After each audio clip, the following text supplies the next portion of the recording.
Happy Backlash week, my friends. I'm not sure that's a thing, but look, there's a holiday for everything else these days. So why can't I call the week before Backlash Happy Backlash week? We can call it HBW, and we can all just flop and fly around and be really excited that we have yet another wrestling pay-per-view. I mean, there's so many. I don't mind. I love wrestling. Give me as many as you need. But it is a little bit strange. However, this particular show has been going on so long, there is so much information and content we can just dive and swim through, as I'm doing now. Some of it is good, and some of it is bad, and some of it is kind of like so shocking, you gotta imagine WWE officials are just facepalming going, we shouldn't have done it. What the hell were we thinking? So on that note, my name's Simon Miller, thanks for joining me, and here's 10 things WWE probably regrets about Backlash. Number 10, pissing off Stone Cold Steve Austin. Happening in 2002, this just seemed to be a time where Vince McMahon really wanted to cycle out Stone Cold Steve Austin, which sounds crazy, it was crazy then, and it's even crazier now. But not only at the prior WrestleMania had he been told at one point, oh, you've got to lose to Scott Hall, but that was changed at the last minute, but at Backlash 2002, he was then told, look, can you just go out there and have like a 30-minute match with The Undertaker, which was a little bit drab. Oh, and also, you've got to lose. Steve Austin did this, but it was the start of a downward spiral. Because this madness continued a couple of months later when they went back to the rattlesnake and said, oh, now,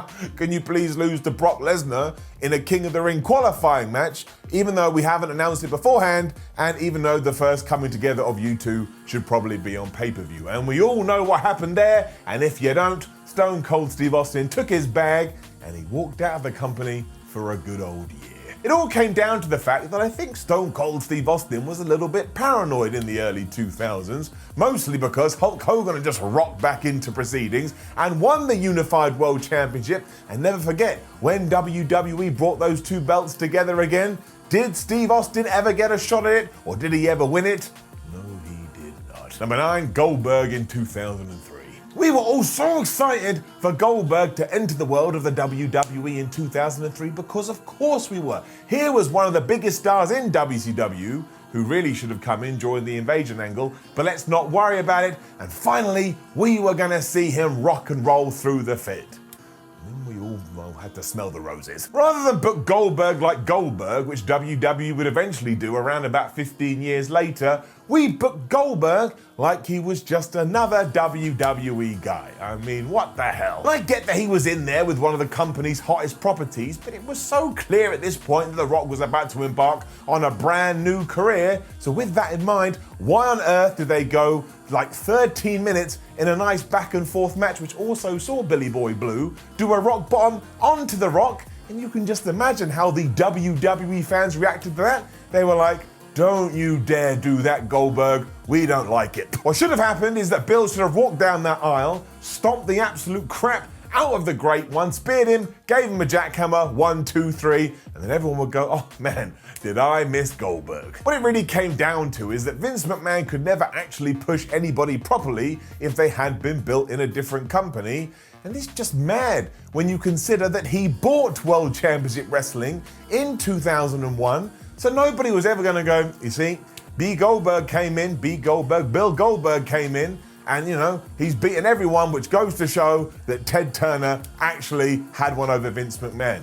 It's not the case at all. Again, McMahon bought Ted Turner's whole company. Well, not TNT, still. All of this makes no sense, and surprise, surprise, after 1 year, Goldberg said goodbye, and WWE went goodbye, and that was that. Number 8, Hulk Hogan, World Champion. Going back to Backlash 2002, this was also the night where Hulk Hogan, of all people, did indeed win the World Championship. And this was even more surprising, because do you know who he beat to do that? Triple H, and Triple H had only won the thing about 2 months prior. The fans had made it very clear though, they realised this was Hogan's last big nostalgia run, and they would cheer for the man as if they're about to keel over and die, and fair play to WWE and WWE management. Every now and then people throw accusations at them like, you don't listen to us, you don't listen to us. Well, here they damn well listened to you, and they called an audible, Hulk's the back on top. The problem was that it happened so quickly and really without any build that it popped this bubble well too soon. And as soon as he had the gold around his waist,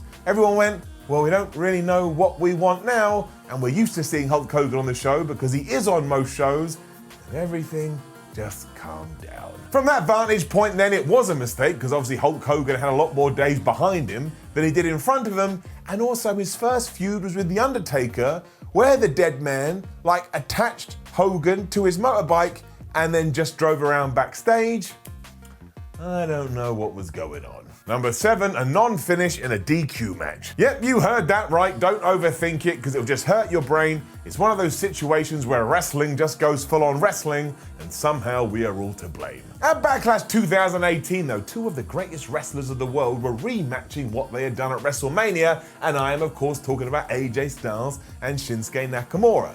But for one reason or another, everybody involved in making this a thing was just obsessed with their testicles and just obsessed with their balls. And it was the reason that this scrap ended in nonsense, because for you see, as the two went to collide together, they both hit each other in the groin, and they were in so much pain that the referee was confused, and he went, well, I know it's a no DQ match, but I'm just gonna count you out. He did indeed count to 10, and that was that. It just finished. We did do this bout again further down the line, but the big question was simple. Why didn't AJ Styles just wear a cup? Because Shinsuke Nakamura had gone heel after going wah-ha-pa and punching him in the penis, but he never did, and really this never lived up to expectations, but maybe that's our fault. Number 6, most of Backlash 2001. 1 month after WrestleMania 17, it was quite clear and obvious that the Stone Cold Steve Austin heel turn wasn't going to work. I mean, he'd aligned himself with Triple H to become the 2-man power trip, but what we really should have done here is just done a 180 and gone, it was just a little bit of fun we were having for 4 weeks, he's now going back to being the good guy. On top of that too, other plans changed, because now that Stone Cold Steve Austin was the #1 bad guy, Triple H was meant to become the #1 good guy, but he changed his mind. He doubled down on this heel persona, and that just left a gaping hole in the whole promotion. It meant we did have these two taking on the Brothers of Destruction at Backlash 2001. And while it's fine and fun to watch because it's the most Attitude Era thing you've ever seen, when you did see it, and then you combine it with the rest of the card, you can just tell WWE is getting a little bit confused in what direction it's headed. But madness like the Duchess of Queensberry rules match and an ultimate submission bout just meant WWE was jumping around like a frog and didn't know where to land. And yeah, this was all par for the course, but there was 2 big differences that did make all the difference. 1, Stone Cold Steve Austin was no longer your #1 good guy, and The Rock had left to film The Scorpion King. It was a crazy time all around, and in many ways the start of a troubling time after such wonderful success. Number 5, Daniel Bryan's comeback. To this day, it is amazing that Daniel Bryan was even able to step back foot in a wrestling ring. We were never meant to have it. And when he did grab a microphone in 2018 and say these words, it is one of the best moments in history because it's so emotional and it's so real. It did seem to throw WWE a little bit of a curveball, however, because most fans, like myself, thought, oh wow, now we can light a fire under Daniel Bryan's ass and send him right back to the top of the card, but we didn't do that, and he ended up in a feud with Big Cass. Now I'm going to imagine that Bryan was fine with this, because if you've ever heard him in an interview, he loves working with talent lower down on the card, but it really did make you go, but. Because ultimately, the Tool Man hadn't established himself as a threatening heel, and the reason they were fighting in the first place is that Big Cass was big, he was tall, and he didn't like Daniel Bryan because he was short. What does that sound like, Shorty G? Like I say though, the fact that Daniel was even back was so unexpected, you didn't really have to care. Like imagine that was the proviso I gave you. I call you up and said, look, I'm giving you all the power in the world. You can have Daniel Bryan back as an active wrestler, but his first program will be with Big Cass. No one will go, nah, I'm not interested in that. They go, yeah, you better do it. So let's look at it that way. Number 4, Vince McMahon versus a greater power. This was awful. For some reason in 2006, Vince McMahon decided he would goad Shawn Michaels into a tag team match alongside his son Shane by telling him he had to tag with the Lord Almighty. Rumor has always suggested that it was meant to be Bret Hart going into this match. When the Hitman went, no, I'm not interested, Vince McMahon changed it to this, and I don't know why, and I think it's absolute poop. It didn't spark any extra interest, and what it actually did was double down on people's opinions that didn't like wrestling. They watched it and go, well, what a surprise, they're doing all that nonsense. It was dumb, it was unnecessary, the end. Number 3, the beginning of a very odd feud. Kevin Owens almost had to turn good guy in 2019, even though it wasn't the plan. It was one of these situations where WWE kind of gauges the room a little bit wrong, and they pitch a storyline that's meant to go one way, like over there, and instead it winds up 400 miles over there instead. And what am I talking about? Well, it all comes down to Braun Strowman, because he beat the living hell out of Kevin Owens so bad at that year's Backlash, you actually started to feel sorry for and have sympathy for KO. This also happened a few weeks prior episode of Raw, where Braun Strowman and Bobby Lashley did this to both Kevin Owens and Sami Zayn, and it was just so aggressive and it was so evil. Again, yeah, you're like, all right, I know what the other dude said was bad, but this is too much. It's like when a boxer goes into a fight and get absolutely murdered no matter what he did in the press conference, you just want to see it done and over. It just seemed that a massive bully was meant to be accepted as a hero, and that is never going to happen, because if you have been bullied like I was when you were a kid, you never want to see it, even in entertainment, and by no means are you going to support him. So this was just another dent in the Braun Strowman push, and really ever since then, he's never been used right. What is the deal with WWE and the Monster Among Men? This is like 2 + 2 = 90 fish. Number 2, Roman Reigns versus Samoa Joe. I love these two, genuinely, and while that's not a controversial thing to say, when it comes to Samoa Joe, you're still not allowed to say that you like Roman Reigns with at least one person not popping up and going, well, you're part of the problem, and I disagree. I think Roman Reigns is great, I think Samoa Joe is great, so when they were going to clash at Backlash, I was like, my word, I'm about to be doused in greatness, and the WWE went WWE. Because they came up with a plan so silly in 2018, it actually saw fans leave the building before this thing was over. And given that, the audience is basically the barometer about whether something is good or bad, this was not a success. The problem is that Samoa Joe, who's a very talented, exciting performer, seemed to have been told, look, just be really boring during all of this, keep putting Roman in submission holds and keep cranking his neck, and then hopefully, when the big dog does come back with all his amazing offense, the crowd, the audience, the fans will actually start to cheer. That is not what happened. Also, what the hell was going through your minds? These two guys could tear it down throughout the entire week on Twice on Sunday. Don't tell one of them to suck. Tell one of them to be better than he's ever have been, and you know what he would have been. We didn't do that though, and it was a disaster. And again, all you need to do is find a fan afterwards and say, are you happy? And if they say yes, then you did something right.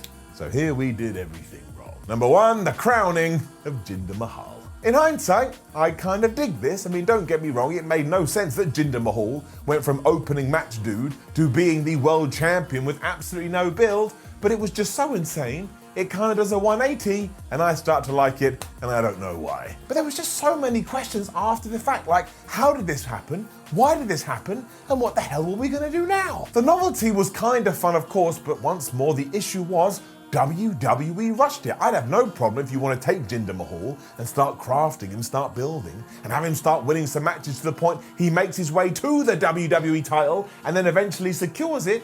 But this was just nowhere. It was just, man, it's like, hi, I'm Jinder Mahal. Oh, what do you do, Jinder? Oh, I kind of lose wrestling matches. And the next day, he walked in with the belt, and you're like, that's the guy that said he lost. Somebody lied to us. You can't just click your fingers and go wahoo, wahey, and hope for the best. And what's worse is that fans sued through all this, especially when there were murmurings that the reason behind it was to try establish a better footing in India. So nobody was going to give it a chance, and what happened was, if there was anything bad on any show, everyone pointed the finger at Jinder and said, well, it must be down to him. Obviously, this crowning did indeed come at Backlash, which is why we're talking about it. I still can't quite believe it, if I'm honest with you. What I do want to do, though, is actually focus on the individual, because how cool must have this been for Jinder Mahal? And nobody can ever take this away from him now. He will always have his name cemented with some of the best, and that makes me feel all warm and fuzzy inside. Know of anything else that WWE regrets about Backlash? Let us know in the comments below, and don't forget to like the video, share the video, and subscribe. Then head over to whatculture.com, read yourself some articles, follow What Culture on Twitter, WhatCultureWWE, and then watch more videos here on What Culture Wrestling. My name is Simon from What Culture, the Bald Asshole. See you soon.